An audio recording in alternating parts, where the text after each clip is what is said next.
बातमी पाकिस्तानात नाही. इम्रान खान यांचा पक्ष पाकिस्तान तहरीक-ए-इन्साफ अर्थात पीटीआयनं आपलं आंदोलन थांबवलंय.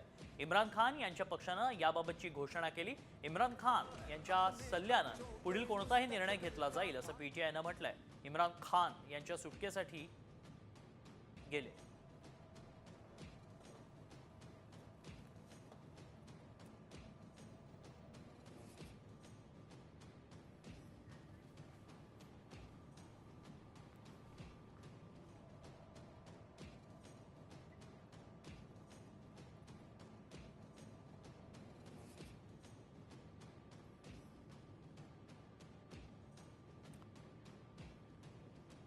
इम्रान खान यांच्या पक्षानं अखेर आंदोलन मागे घेतल्याचं पाहायला मिळतंय.